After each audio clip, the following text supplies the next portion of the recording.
Olá, que tal? Tudo bem? Para você que acompanha o GuiaCast, eu sou o Rodilson Silva e trago para você hoje os depoimentos compartilhados pelos palestrantes no evento dos ex-alunos da pós-MBA da Sebralog, focada em Indústria 4.0 e transformação digital, a fim de compartilhar com os ouvintes do GuiaCast as aplicações das ferramentas em suas respectivas empresas, principais desafios e, principalmente, os sucessos alcançados nessa tão necessária transformação. E se você tira proveito e acredita que outras pessoas possam se beneficiar desse conteúdo, compartilhe com seus colegas, amigos e profissionais de supply chain e nos ajude a mudar o mundo da logística brasileira. Deixe uma avaliação e comentários em ratethispodcast.com/GuiaCast. Essa semana o GuiaCast tem a honra de receber Alexandre Oliveira, sócio-diretor da Sebralog, preside o Instituto Brasileiro de Profissionais de Supply Chain e nos últimos 15 anos desenvolveu sua carreira como consultor, conselheiro e treinador em inúmeras empresas como 3M, Adidas, Avon, Bayer, Motorola, Sony, Unilever, entre outras, além de autor de vários livros de supply chain e professor universitário. Seja muito bem-vindo ao GuiaCast, Alexandre. Aqui no evento você abordou o tema O Futuro do Emprego. O que podemos esperar em relação ao trabalho durante toda essa transformação? Bom, a questão do futuro do emprego ela é bastante interessante, dá margem para discussão em diferentes frentes, tem o lado econômico, tem o lado das ciências sociais, mas enfim, trazendo um pouco para o recorte do ambiente de trabalho e dos profissionais no seu dia a dia dentro das organizações, eu acho que a gente poderia enxergar como uma pirâmide organizacional mesmo, onde talvez na base se encontrem aquelas posições de entrada, os profissionais mais jovens, eventualmente aquelas funções mais operacionais e mais repetitivas. E aqui sim, espera-se uma redução bastante grande do número de pessoas envolvidas nesses processos, seja pelo redesenho do modelo de negócio de algumas empresas, seja pelo redesenho dos processos conduzidos em diferentes departamentos. Normalmente a gente associa a transformação digital e o futuro do emprego à indústria, à operação, à fabricação, né? Mas na verdade esse impacto ele perpassa o departamento financeiro, o departamento de vendas, de marketing, de recursos humanos, engenharia, pesquisa e desenvolvimento, QA, né, qualidade assegurada. Existem algumas tecnologias já disponíveis e de novo, não é tecnologia que tira emprego, que reduz a necessidade de recursos, né? É a inteligência do ser humano redesenhando processos e se valendo dos benefícios dessas tecnologias. Mas enfim, existem algumas tecnologias como automação robótica de processos, conhecida como RPA, ou aplicação de alguns algoritmos de aprendizagem de máquina para análise de dados, identificação de correlações, associações que permitem sugestões sobre decisões que até então grandes grupos de colaboradores precisavam se envolver. Um pouquinho mais à frente vai se popularizar a utilização de blockchain combinado com o uso de smart contracts, que vai trazer um impacto muito grande em tudo que a gente conhece como banco de dados, utilização de ERPs, toda a parte de procurement que a gente associa muito aos workflows, né? Isso vai ser transformado. Tem aplicações com impressão 3D, com realidade aumentada. E realmente, em termos quantitativos, o impacto na base dessa pirâmide organizacional tende a ser grande. Sim, vão surgir novas funções, vão surgir novos cargos com novas descrições, mas nessa base da estrutura, o número de posições remanescentes tende a ser um pouco menor do que o número original. Agora, quando a gente olha um pouco mais para cima da estrutura organizacional, a primeira liderança, coordenação, supervisor, até a liderança mais sênior, nível gerencial, diretoria C-level, o que se espera é uma grande mudança na descrição de cargos. São estruturas que vão administrar um grupo menor de pessoas, vão ter que se familiarizar com a gestão de analítica avançada, uma boa estratégia de dados, analítica descritiva, preditiva. Serão, na média, profissionais muito mais experientes, com uma boa compreensão cross-funcional, com expertise específica e entendimento do impacto do negócio. E uma noção também bastante fluente do benefício que as tecnologias podem oferecer. Não necessariamente do domínio da tecnologia e de como implantá-las, mas deverão ter a clareza dos benefícios dessas tecnologias. Tá? Então, a gente está no começo de uma curva transformacional. O impacto vai ser mais claro, vai ser palpável nos próximos 5, 8, 10 anos. Mas sim, já muitos profissionais se preparando. Basta ver ter o número de posições em diferentes empresas, em diferentes setores, em diferentes departamentos que estão associados à transformação digital. Você vai ter um líder, um head, um diretor, um gerente de Digital Transformation associado a várias áreas. Surge já a figura do Business Partner. Esse Business Partner pode ser alguém com o histórico, o background na área de tecnologia de informação, mas pode ser e deveria ser também na área de recursos humanos ou em áreas específicas também. Então, o surgimento desses Business Partners e esses líderes de área, esses heads, é o prenúncio de um movimento que ainda vai trazer muitas mudanças na estrutura organizacional, tanto na hierarquia, como no perfil dos colaboradores, como no desenho das descrições de cargo.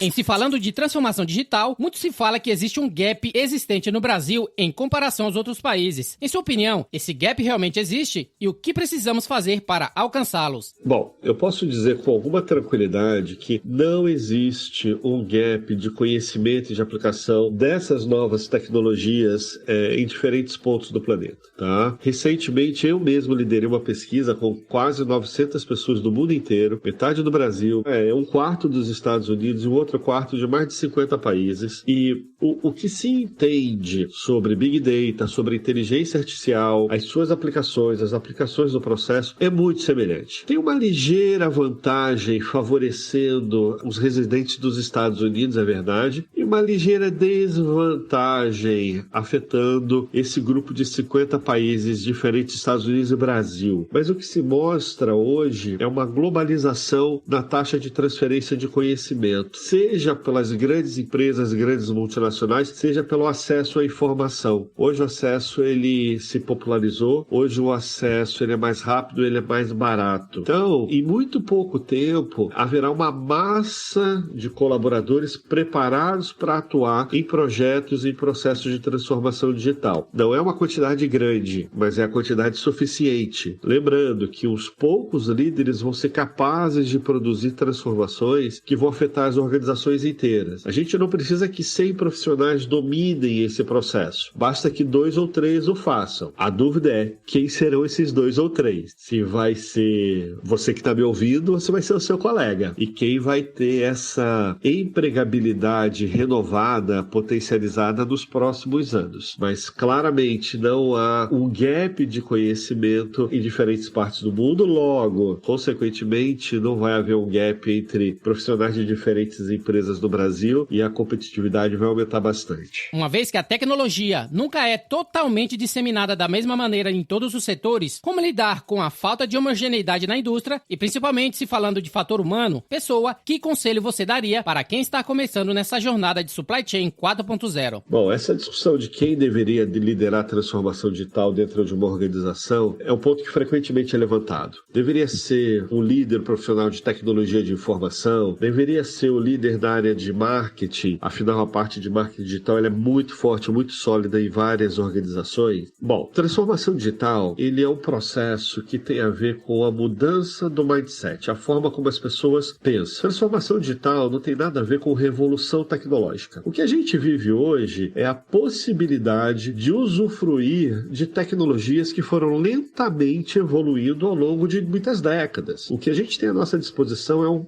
portfólio fantástico de tecnologias que podem produzir um impacto gigantesco. Mas elas só vão produzir esse impacto se houver a inteligência de se compreender as necessidades dos consumidores e dos clientes. Na medida em que a gente consiga perceber necessidades até então não satisfeitas, algumas empresas vão conseguir transformar mercado consumidor em clientes. Outras empresas vão conseguir transformar clientes internos em pessoas mais satisfeitas, desde que elas sejam capazes de oferecer uma proposta de valor. Muito bem. Qual que é o papel da tecnologia? O papel da tecnologia é ser um habilitador dessa proposta de valor. Essa proposta de valor, ela é entregue através de um modelo de negócios ou através de um redesenho de processos. Para que a gente redesenhe o processo, para que a gente reestruture o modelo de negócios, eu preciso contar está com uma nova estratégia de dados. E são dados cada vez mais gerados pelo comportamento digital das pessoas. E é por isso que a gente chama de transformação digital. Não por ser uma revolução tecnológica, mas uma transformação que tem origem no comportamento digital dos seres humanos. Esse ser humano pode ser um consumidor final, eu, você, utilizando o nosso iPhone,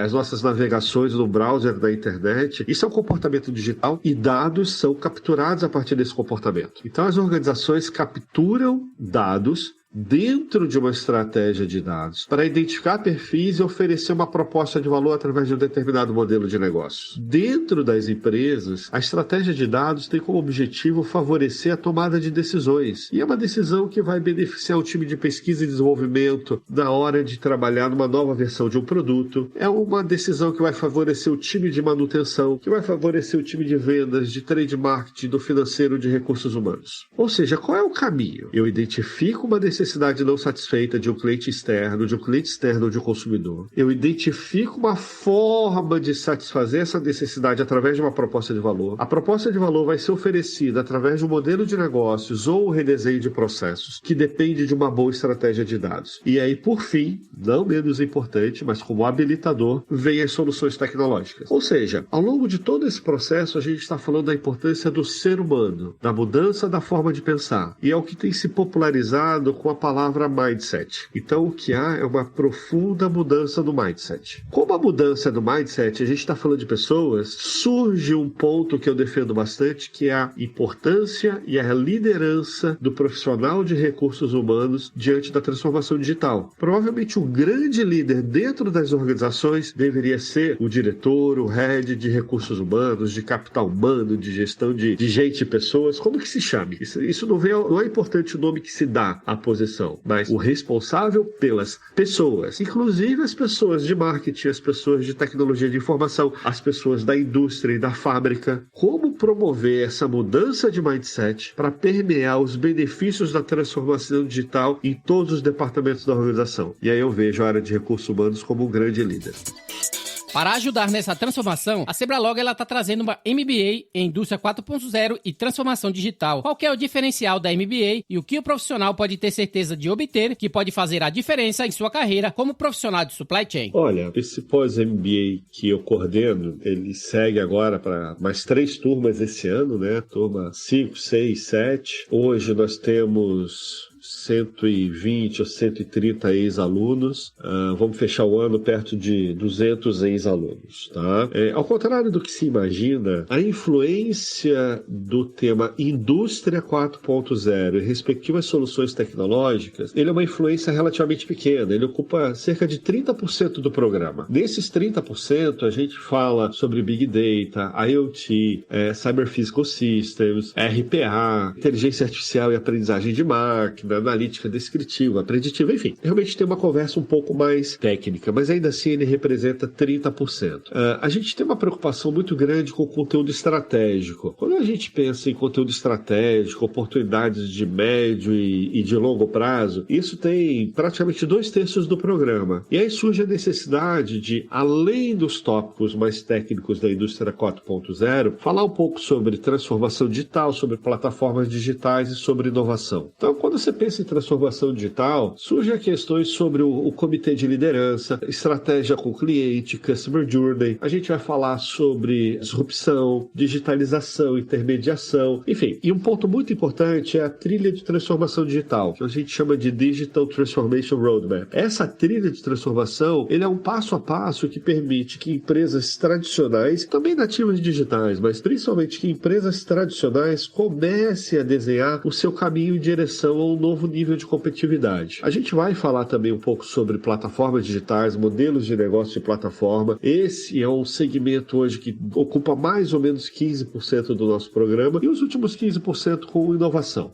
Né? Então, se a gente for pensar o programa de transformação digital de indústria 4.0, que está agora ainda para o nosso 3º ano, nós começamos em 2018, eu tenho um foco em oportunidades imediatas que ocupa 30% do programa, táticas de médio prazo ocupa 25% do programa e o conteúdo estratégico 45% do programa. Então essa é uma maneira de ver. E uma outra forma de ver, soluções tecnológicas associadas ao que a gente chama de indústria 4.0 ocupam 1/3 do programa. E os outros 2/3 têm transformação digital, plataformas digitais e inovação. Então isso é um pouco do que a gente faz. Semana que vem, no dia 17 de março, a gente inicia a 5ª turma, que é uma turma em São Paulo, e no próximo mês, no final de abril, a gente inicia a 6ª turma, que é uma turma em Campinas aos sábados, tá bom? Então, para quem quiser se preparar, se qualificar, para quem estiver pensando em liderar dentro das suas empresas um pouco desse processo de transformação digital, é uma tremenda oportunidade. É a ideia de ser um líder diferenciado no ambiente de negócio, se tornar mais relevante para o mercado de trabalho, trabalhar o conceito aí da empregabilidade, eventualmente entender qual é o impacto da transformação digital no seu departamento financeiro, recursos humanos, marketing, vendas, supply chain, operações em indústrias como um todo, né? E naturalmente ser um líder, né? Ser um líder, ser uma referência entre os seus pares. Então, as turmas estão confirmadas e vamos em frente.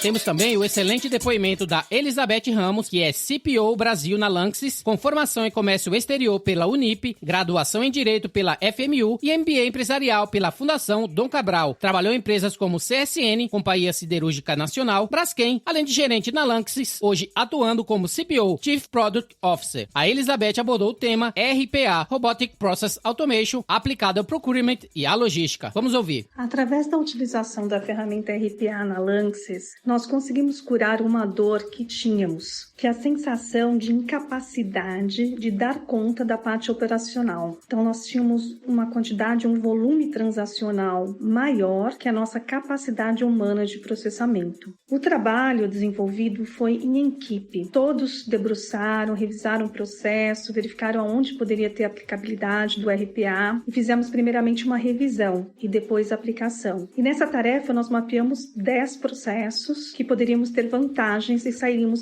conseguiríamos curar essa dor nossa. O primeiro processo que conseguimos implementar na Lanxess Brasil foi no processo de conferência das faturas de armazenagem externa. Nós tínhamos esse processo sendo conferido através de amostragem e passamos com a ferramenta a conferir 100% dos itens. Hoje, com a utilidade do robô, ele abre o arquivo recebido, compara o arquivo recebido do fornecedor com os dados do SAP, que é o nosso ERP. E com isso, gera um relatório somente de exceções. E essas exceções são analisadas pelo analista de logística. Isso fez com que reduzíssemos 90% do nosso tempo de processo nessa atividade. Tivemos uma maior acuracidade dos resultados, porque o robô não erra, ele faz exatamente o que foi programado. E tivemos também a inversão do foco do analista em estar com muito tempo dedicado à operacionalização, e agora ele tem um tempo muito precioso que é para analisar as exceções e atuar na prevenção. Isso foi excelente para nós, nos deu na nossa equipe um fôlego e uma luz. Por exemplo,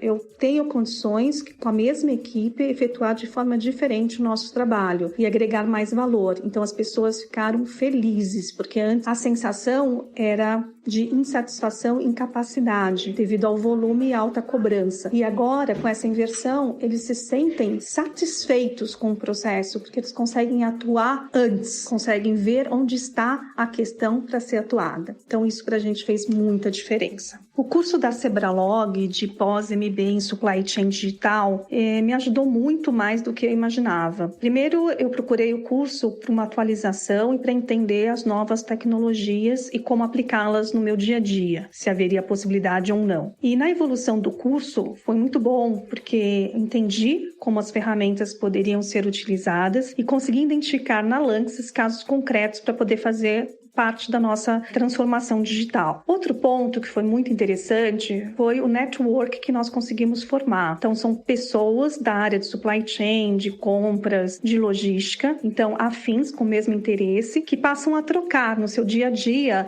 informações a respeito da digitalização de todo o processo e como tem enfrentado esse processo diante da sua organização. Então, foi muito bom. E também nós tivemos agora o primeiro encontro de ex-alunos e que pudemos dividir os cases, né, de sucesso já de implementação. Então, formou-se uma comunidade em torno disso. Está sendo muito bom. Cada encontro a gente tem um insight. Então, entendo que realmente fez a diferença para mim. Tivemos também a contribuição de toda a equipe da Elizabeth, onde compartilharam suas próprias experiências nesse processo de implementação do RPA na Lanxess. Ana Beatriz Pfingsten, compradora de serviços de logística. Na minha opinião, o RPA só trouxe benefícios, como acuracidade e otimização dos processos, liberando a equipe para focar em iniciativas mais estratégicas com valor agregado para a empresa.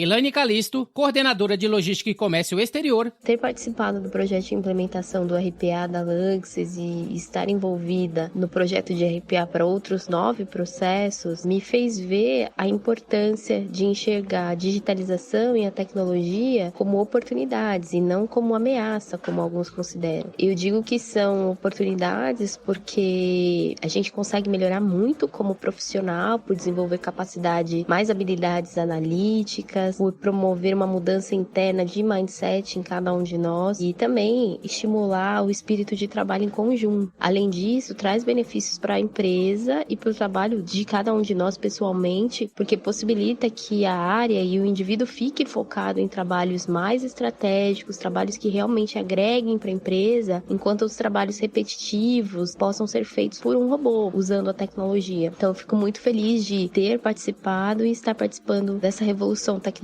e trazer inovação para a empresa. Jade Cavazin, analista de Logística e Comércio Exterior, e Júlia Romeiro, analista de Logística. Vamos ouvir. A automação é essencial quando a gente pensa em eficiência operacional. E o RPA veio pra gente como uma solução para aquelas tarefas rotineiras, repetitivas e que não traziam valor nem para a empresa, nem para a pessoa que estava executando. Então, para implementar o RPA, a gente precisou, primeiro de tudo, tratar os processos. Entender como preparar esses processos para receber o robô. Então, não foi simplesmente colocar um robô para fazer uma tarefa que um humano estava executando até então. Exatamente da forma como ele estava executando. A ideia foi chegar primeiro na melhor versão que ele poderia ter, na forma mais simples de execução, e aí colocar o RPA. Então, eu considero esse um dos pontos essenciais de implementação e que fez toda a diferença no ganho de performance do robô e do processo como um todo, né? Bom, o que eu acho mais bacana do RPA é que, além de ele ser uma solução muito simples do ponto de vista do desenvolvimento, porque ele foge daquele trabalho complexo, demorado que a gente estava acostumado, ele também é muito flexível, porque você pode implementar em uma série de operações dentro da empresa, já que ele não exige uma alteração de sistemas, por exemplo. Então, ele é como se fosse um funcionário, só que um funcionário que trabalha 24 horas por dia, todos os dias da semana. Bom dia a todos, meu nome é Júlia. Sobre o processo de implementação do RPA, ele foi muito importante para a empresa, pois foi uma oportunidade para revisar, padronizar e otimizar todos os processos de logística. Com a automatização dos processos, foi possível reduzir os riscos da operação, o número de atividades manuais e repetitivas. Com isso, conseguimos focar em atividades estratégicas. Nós implementamos um processo de RPA, mas já mapeamos mais 9 processos e pretendemos implementá-los o quanto antes e continuar desenvolvendo esse mindset dentro da empresa. Agora vamos ouvir Valdir Galvão, Country Logistics Supervisor na Halliburton Brasil, formado em Administração pela Uniradial Estácio de Sá, MBA em Business pela FGV e MBA em Supply Chain Management também pela FGV. Trabalhou em empresas como Globomar, Transocean e hoje atua há mais de 7 anos na Halliburton. O Valdir abordou o tema drones, aplicação em centros de distribuição, algo realmente inédito no Brasil. Vamos ouvir. Olá, bom dia, Rodilson, tudo bem? Obrigado pelo convite, é um prazer aí contribuir para o teu podcast, tá? Bom, falando um pouco então sobre o projeto de contagem de inventário, né, usando drone nos centros de distribuição e almoxarifados. Foi um projeto desenvolvido já, idealizado há mais de 2 anos, né, que nos permitiu reduzir a quantidade de trabalhos manuais que não geram valor para o nosso cliente final. Na verdade, o cliente não está disposto a pagar o valor da nossa ineficiência, né? Então, depois do período de crise que o país viveu em 2015, e além de vários temas políticos que o Brasil enfrentou, Lava Jato, crise, cenário externo também não foi favorável, né? Então, o barril do petróleo despencou de $120 para $25, aí gerando uma crise mundial no setor. O a nossa indústria de óleo e gás ela teve que se reinventar. Então devemos aí estar sempre procurando maneiras de sermos mais eficientes, de termos processos mais enxutos, processos lean, né, que são processos simples e eficazes, e não vejo outra alternativa senão utilizar a transformação digital para garantir o resultado final desse processo. Então, uma das ideias foi por que não utilizar a tecnologia da radiofrequência, que não é uma tecnologia nova, mas que agora tem sido muito mais utilizada por questões de custo, né? Hoje as etiquetas, os tags são muito mais baratos, os coletores são mais baratos, viabilizando projetos, que foi o nosso caso. Além disso, por que não utilizar os smart drones, né? Que já são drones inteligentes, que têm voos autônomos e que podem fazer uma combinação de sucesso. O principal benefício que pudemos observar nesse processo foi a redução do trabalho manual, aumentando, incrementando a credibilidade e a confiança no resultado do processo, a redução do risco também, da exposição ao risco do funcionário de manusear os materiais, de utilizar as empilhadeiras para retirar os materiais do porta-pallet, a confiabilidade que o resultado também nos traz, porque você tem um drone fazendo uma investigação, por exemplo, num porta-pallet de 5, 6 metros, onde o olho humano não chega, eu tenho um drone fazendo a leitura com câmera daquele lugar, inúmeros benefícios, mas o principal ganho seria na velocidade e acuracidade do inventário. O que você faz hoje em 1 ano, no caso da nossa empresa, o que a gente fazia em 7 meses, eu posso fazer em 1 dia. Então é um ganho espetacular em velocidade, em acuracidade, em resposta real-time do teu inventário e de tudo que você tem ali. Eu posso destacar como principais dificuldades, principalmente o convencimento interno ou da alta direção de que essa é a tendência, de que essa é uma solução viável que vai trazer retorno. Então, o que a alta direção quer? Eles querem ver retorno financeiro. Então, a sugestão que eu deixo aí para as empresas que têm interesse nesse projeto é: faça um bom business case, mostre não só o lado da eficiência, mas também o lado da economia. Se colocar dinheiro nesse processo com retorno de capital, com um payback relativamente reduzido, né? O nosso ficou em torno de 12 meses, quer dizer, em 1 ano o projeto se pagou ou vai se pagar, a coisa fica muito mais convincente. O apoio da alta direção, do CEO, do diretor, presidente, vice-presidente, quer dizer, é um apoio extremamente fundamental para o processo de transformação digital. Não só falando especificamente do drone, mas também falando de qualquer projeto de transformação digital, seja um RPA, seja blockchain, enfim, qualquer projeto onde você vai trabalhar, você tem que ter o apoio da alta direção. De modo geral, é isso. Espero ter contribuído aí para o conteúdo do podcast e sigo à disposição caso vocês precisem de um pouco mais de informação. Muito obrigado, um abraço, fica com Deus. E finalizamos com o depoimento de Camila Castilho Arcanjo, IT Business Partner na Bayer, formada em administração pela Uninove, planejamento integrado de produção e estoque pela Universidade Estadual de Campinas e graduação em logística e distribuição pela FIA. Trabalhou em empresas como J. Macedo, Coca-Cola e Goodyear e hoje atua há mais de 4 anos na Bayer. Camila, aqui no evento você abordou o tema Data Analytics, modelo voltado para a manufatura. Gostaria de saber como foi abordado esse projeto na empresa. O projeto em si ele é um piloto que tem como principal objetivo analisar todos os dados existentes hoje dentro da planta de cancioneiro e como que isso pode ser utilizado para uma melhor tomada de decisão. Basicamente, a gente está falando aqui de análises online de produção efetivada versus planejamento por linha, resultados de perda, consumo de formulação, dados de qualidade, aprovação de lote, tempos e movimentos, etc. Excelente! E quais foram os principais benefícios desse projeto na Bayer? Como principais benefícios desse projeto, a gente pode destacar principalmente a velocidade na tomada de decisão, pelo fato de agora ser online, a eliminação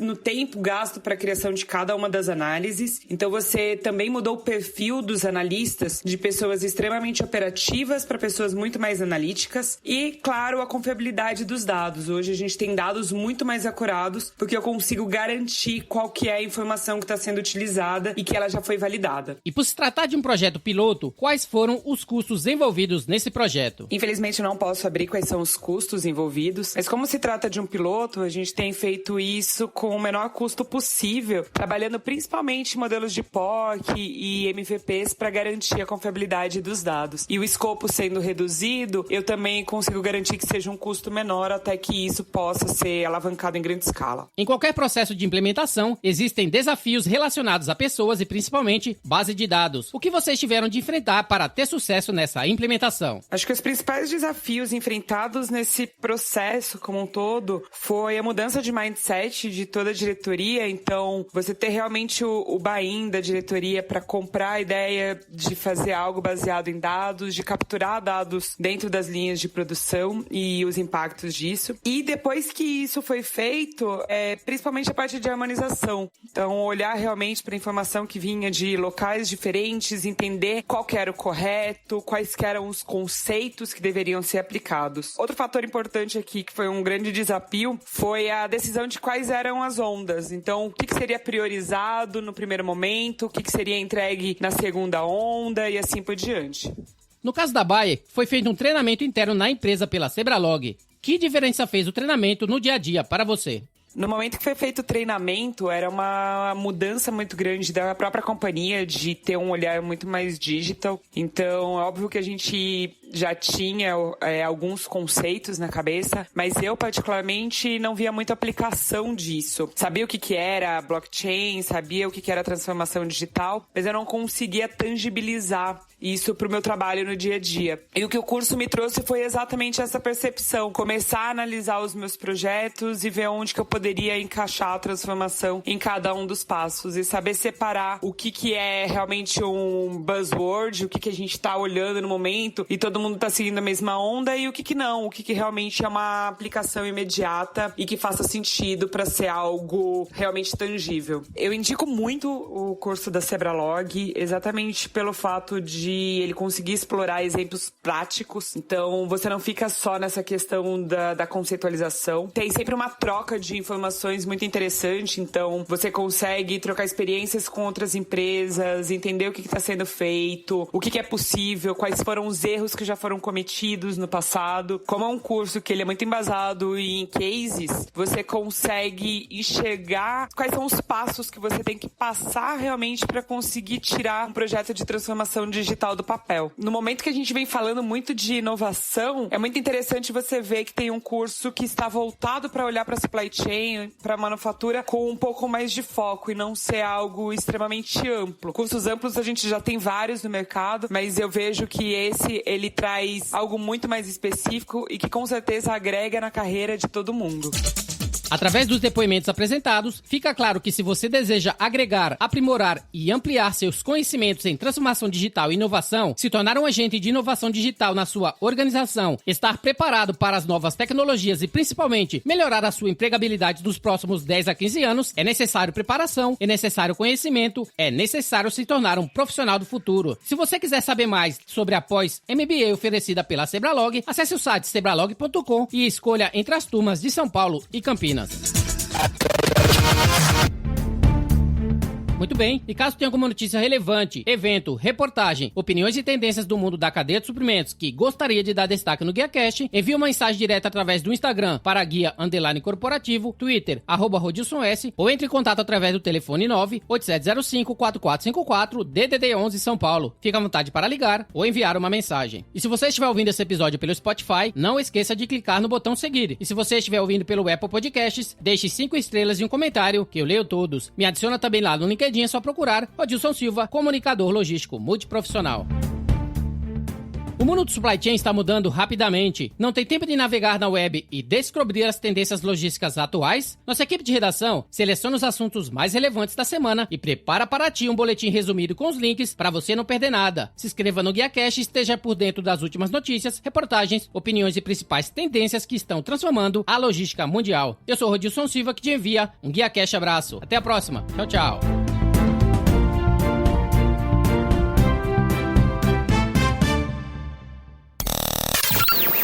Este podcast foi editado por Aperto Rec, edição e produção de podcast. Acesse www.apertorec.com.br.